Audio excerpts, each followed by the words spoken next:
Halo sahabat desain, balik lagi di channel gue Henry GVD. Kali ini kita akan lanjut lagi nih ya, mereview manhwa yang berjudul Magic Emperor chapter 469 ya. Yang di sini kita masih diperlihatkan tentang pemberontakan oleh beberapa anggota kerajaan, yaitu anaknya sendiri ya, atau anak kandung sang kaisar yang memberontak untuk merebutkan tahta nih. Yang dimana yang memberontak pun menurutku nggak terlalu pintar dari orang-orang atau penasehat di kekaisaran ya, karena emang ceroboh, orang yang ceroboh, yang tamak ya, jadi nggak pikir pendek. Banyak juga yang bilang kenapa sih anak kaisar ini nggak ada yang secerdas Jovan atau yang sepinter lah ya, selicik, tapi kebanyakan perilakunya cuma licik, serakah, dan gak berpikir panjang. Padahal si kaisar sendiri pun lebih pintar, maksudnya cerdas, sering merencanakan siasat di balik layar. Nah, kalau menurut gua di sini tuh mungkin karena sifat ya guys ya. Sifat tamak dan sifat serakah itu kalau nggak bisa dikendalin ya dia bakal ngendalin diri sendiri, dan yang seharusnya pintar ya, atau yang seharusnya tidak bisa masuk ke hal-hal yang bodoh jadi menjadi bodoh kelihatannya. Nah, di sini pun di Magic Emperor ini karena kebanyakan ahli siasat itu pintar, jadi kita ngelihatnya tuh kayak ngebandingin antara Jovan, ahli siasat yang lain ya, yang di sekte itu emang pintar-pintar karena mereka tenang dan berpikir tuh matang, nggak langsung kayak ibaratnya asal terobos saja. Tidak seperti para pangeran, tapi ada beberapa pangeran yang menurut gua dia pintar dan licik, itu si gendut, tahu kan yang gendut, yang nanti ya sedikit spoiler aja, dia yang bakal menjadi atau mengganti kaisar menduduki tahta ya guys ya. Kenapa nggak abangnya? Karena abangnya ini egonya terlalu tinggi, dalam artian nggak bisa melihat sesuatu hal yang ternyata di masa depan bisa membantu dia lebih kuat lagi. Kalau dilihat dari sini, nah si gendut ini ya, si gemuk ini itu dijago dalam melihat peluang seperti itu. Contohnya pas ketemu Jovan, dia kayak nggak sombong, dia nggak berperilaku bahwa dia itu seorang pangeran ya kan. Dia itu cuma demi mengambil hati dari si Jovan. Beda cerita soal pangeran yang pertama tuh ya, yang udah mati juga ada kan, pangeran yang udah meninggal pun juga gitu guys, sama sombong angkuh. Nah, mungkin itu didikan atau rasa ego dari kaisar turun ke mereka. Tapi kelicikan, kepintaran mungkin ini masa lalunya kaisar pun, kaisar pernah di keadaan seperti itu guys. Maksudnya si kayak linglung ya, yang ngambil tindakan semaunya dan seenaknya. Oke.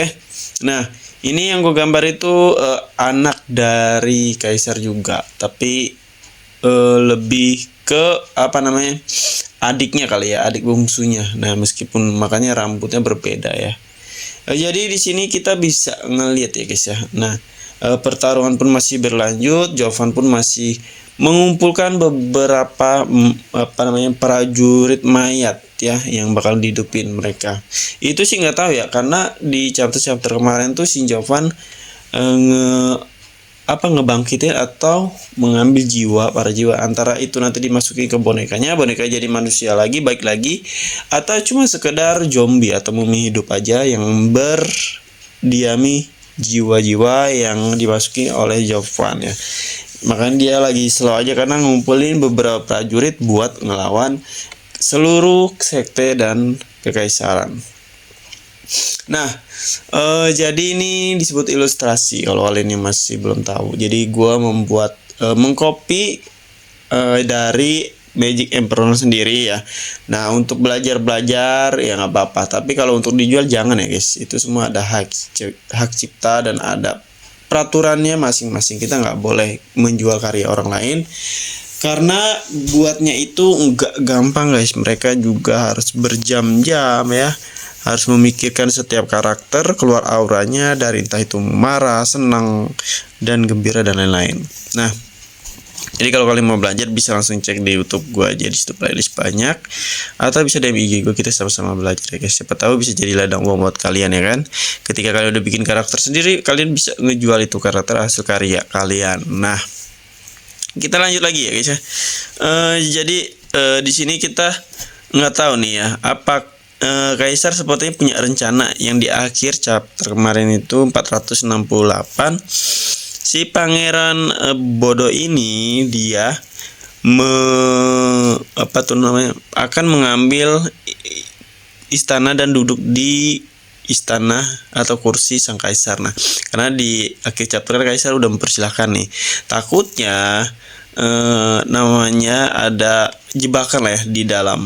Karena si kaisar pun dari muka-mukanya nggak mungkin begitu aja ngasih tahta ke anak-anaknya yang emang dia sendiri tahu kalau mereka itu belum siap. Ya, di sini takutnya antara dua pilihan, apakah nanti si pangeran bakal dibiarkan hidup tapi diberi hukuman, atau dibunuh oleh pengawal rahasia si kaisar guys.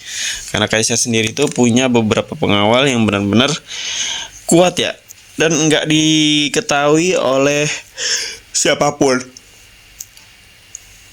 Maksudnya gini, nggak diketahui siapapun, ada yang ngetahui cuman misteri guys. Jadi hanya beberapa orang penting yang benar-benar setia sama kaisar yang akan diberitahu. Nah, di sini untungnya ada cewek ini guys nih ya, anaknya. Kalau nggak ada, kaisar bisa langsung dibantai di situ.